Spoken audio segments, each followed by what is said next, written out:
아는 만큼 예방한다. 한국인의 5대 암은 2017년 국립암센터의 자료에 따르면 우리나라 국민들이 기대 수명이 이렇게 올라갔다. 남자는 이렇게 올라갔다라는 거죠. 그런데 진행이 느리고 예후가 좋은 암이라면 모를까 생명을 위협하는 암은 증상이 있어서 병원에 가고 진단을 받았을 때는 이미 상당히 진행된 상태이기 십상이다. 암은 다세포 생물의 숙명이라고 이야기한다. 암에 걸렸을 때 경험이 있든 없든 누구라도 언제든 암이 생길 수가 있다. 이렇게. 담배와 미세먼지 폐는 힘들다. 담배, 미세먼지, 또 약물. 간암 색전술을 6차례 하고 결국 폐로 엄청나게 많이 전해졌던 환자의 사례가 담배와 미세먼지, 중금속 독이 있겠죠. 예전에 의대생이던 시절에 임상, 폐쇄성 폐질환, 폐는 식생활보다도 생활 환경과 직접적인 관련이 있다. 중국발, 미세먼지 등등. 폐의 이런 해독 능력을 방해하는 수많은 장애물 중에서 가장 큰 것이 많은 독성 물질을 호흡하는 것이다. 독성 물질, 향수, 화학 세척제, 이불과 베개는 정기적으로 햇볕을 소독해서 비타민C가 풍부한 음식을 먹고 배를 자주 먹자. B형 간염이 간암으로 발전한다.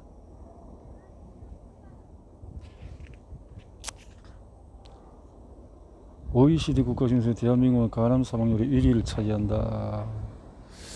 간은 침묵의 장기라고도 불린다. 표현하고 이렇게 해서 간암을 이야기할 때 B형 간염이 많이 회자되는 것은 그만큼 직접적으로 원인이 되기 때문에 그렇다. B형 간염은 바이러스다. 박테리아는 완전된 세포 단위라면 바이러스는 완결된 세포가 아니라 숙주세포 안에 DNA가 들어가는 것이다.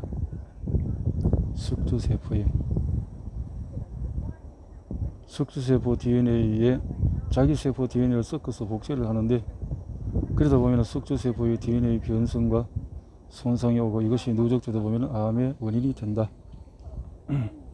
원발성 간암의 예방은 간염의 예방과도 같은 맥을 한다. 40대만 살펴봐도 간염의 수직 감염이 많다. 간암, 원발성 간암이 가장 창궐하는 나라는 동남아시아, 아프리카, B형 간염이 많기 때문인데 모잠비크라는 나라는 비교적 이른 나이에 발병한다고 알려져 있다. 간암이 걸린 사람의 50%가 30대 이하라고 하니 충격적인 수치다. 이것은 모자 보건의 문제인데 B형 간염이 워낙 많다 보니 수직 간염도 많다. 어차피 B형 간염이란 간세포의 DNA 손상을 줘서 생기는 것이기 때문에 그런 손상에 노출될 기회가 많을수록 감염은 많다. 일본에서 B형 간염이 많이 없어서인지 주로 성접촉에 의해서 감염된다는 인식이 있다. 일반인들은 상식으로 일본에서 B형 간염은 성병의 일종이다. 우리나라에서처럼 술자리에서 잔을 돌린다든지 들어서 먹지 않고 같이 숟가락으로 떠먹는 등의 일상생활에서 문제로 감염될 수 있다는 인식은 없다. 어떤 일본인은 한국에 유학 왔다가 B형 감염에 걸렸는데 인식의 차이 때문에 와이프에게 이혼당할 뻔했던 이야기를 들었다. 너 한국 가서 나쁜 짓 했지? 아니야, 한국은 술자리에서 서로 술잔을 돌리고 그래서 그래도 걸려서 거짓말하지마 이런 식이다.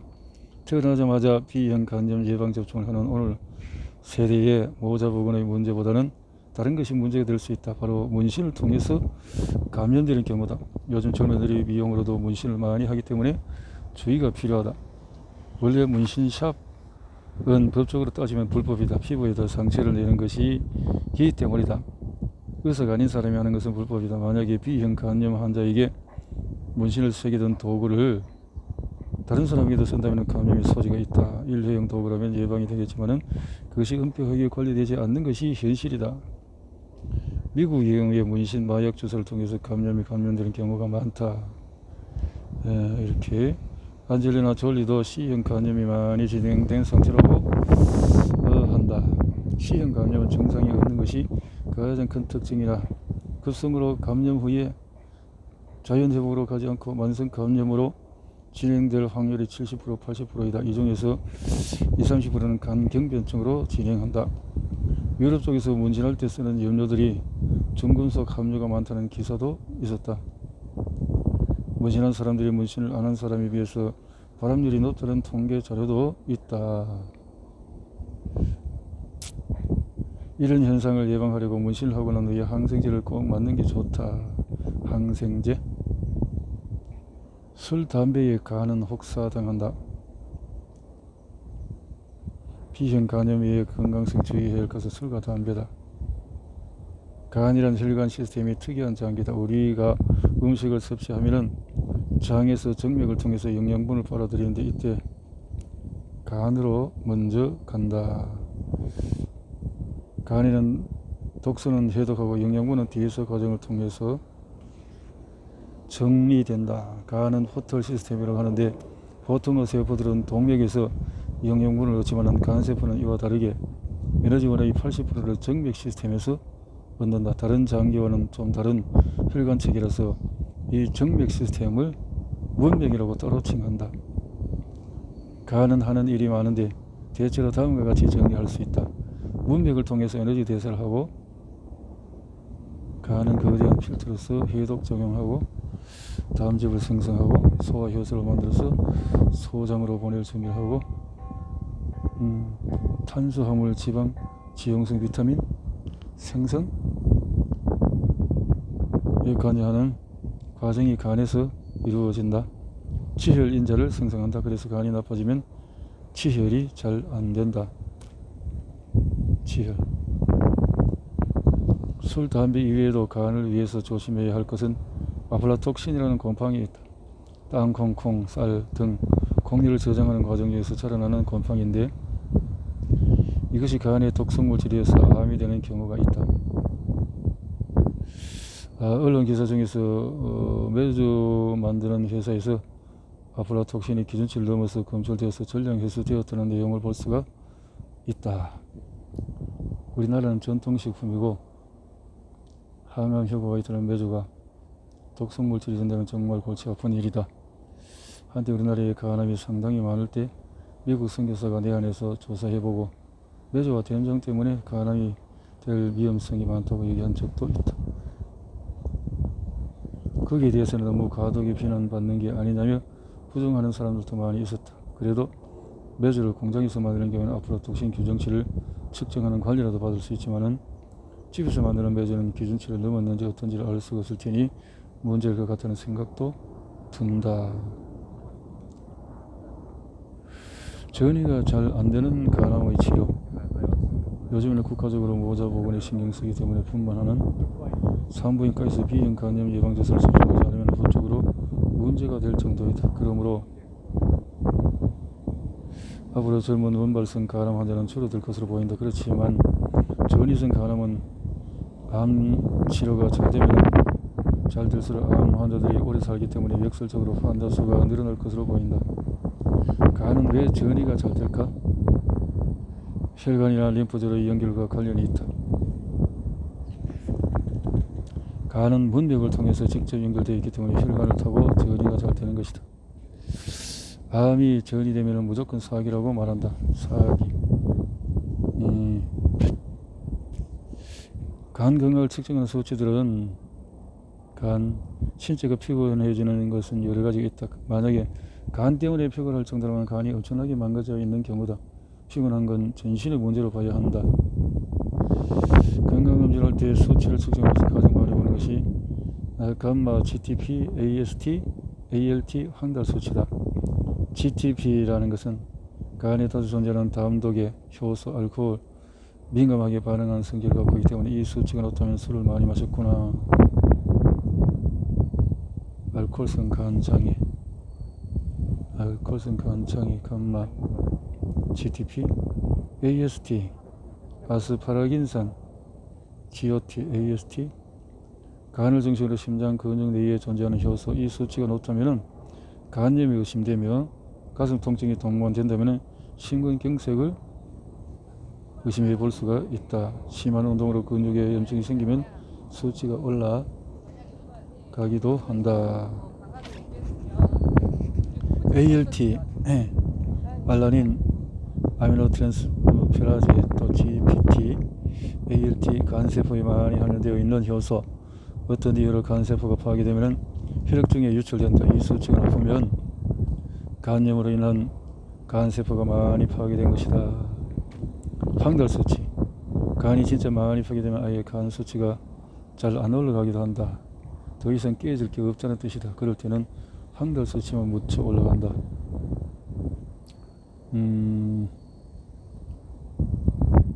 황달 수치. 원인으로 담도가 막혔을 때 오는 외과적인 황달도 있다. 비만과 암은 여러 가지로 상관관계가 있다. 암 예방을 위해서라면 필수적이다. 나도 예전에 80kg 넘어갈 때가 있었는데 그때는 간 수치가 꽤 높았다. 매일 먹는 것이 나의 컨디션 대장암과 예방은 예방에서는 비타민, 미네랄, 식이섬유가 많이 든 채소를 많이 챙겨서 먹어야 한다. 또 계단 오르기 등등 운동을 해야 한다. 종양. 위암은 냉장고 보건율 때문에 또 있다라는 것도 위암 예방을 위해서는 술, 담배를 피우는 것 외에 위험을 일으키는 헬리코박터 검사가 필요하다는 건데요. 헬리코박터는 만성 위험을 유발하고 이는 위암 발생률이 높기 때문에 주의가 필요하다고 하는데 그러나 몸이 약하거나 또 상처가 있는 사람이 아니라면 오히려 헬리코박터가 여러 가지 유익한 것도 있다라고 말하는 사람도 있죠. 이학기도 숯불에 탄 고기, 가공육 짜게 먹는 습관. 췌장암의 가장 큰 원인은 흡연이다. 췌장암 몸통 꼬리로 선명한 췌장암의 90%가 가장 큰 원인이 흡연이라면 흡연과 관계되는 여러 가지 이 미세 독소들이 다 관계가 있을 것이다. 특히 약물 F+B 수입원 잡수는 순암이 아니라 드물게 생기는 신경내 분비암이었다. 신경내 분비세포에 생기는 암인데 수술을 일찍 했으면 생존 가능성이 크다. 다른 췌장암과는 달리 예후가 좋은 편인데 수술 안 하게 더 버티는 스티브 잡스는 뒤늦게 수술을 받았고 결국 사망에 이르렀다. 일찍 했거나 늦게 했거나 수술했는데 죽었다는 거지. 수술. 우리 병원에 입원했던 환자 중에서 췌장 신경내 분비암으로 하이프 시술을 받은 23세의 남성 사례가 있다. 수술 후 간으로 전이됐지만 속도가 느려서 살고 있다. 췌장암 몸통과 꼬리 쪽에 생기는 암은 예후가 많이 안 좋다. 췌장 꼬리 부위의 암은 황달과 같은 증세가 없기 때문에 췌장 머리 부위의 암에 비해서 늦게 발견하는 경향이 있고 사실 췌장암이라고 하면 성장이 빠르고 전이가 쉽게 이루어지기 때문에 어느 부위에든 예후는 다 안 좋다. 진단 시점으로서 5년 이상 생존할 확률이 5% 미만이다. 췌장암 수술할 때는 히프리라는 절제술로 들어간다. 수술해도 빨리 죽는데 뭐 때문에 수술하는지. 간암은 수술이 안 되면 색전술이라는 다른 방법 시도를 볼 수 있는데 췌장암은 주로 잼시타빈을 기반으로 하는 항암 치료를 받는다. 췌장암일 때 수술을 못하는 이유 중에 가장 큰 것은 췌장 머리 쪽 주변에 있는 상장간막 동맥을 암이 둘러싸기 때문이다. 소장과 대장의 혈액 공급을 해주는 동맥인데 암이 침범해 있으면 같이 잘라내야 하는 상황이지만 그 동맥을 자르면 장이 썩는다. 따라서 사기 암이 아니어도 수술은 할 수가 없다. 이럴 때 하이프를 하면 수술에 부분과는 효과를 얻는다.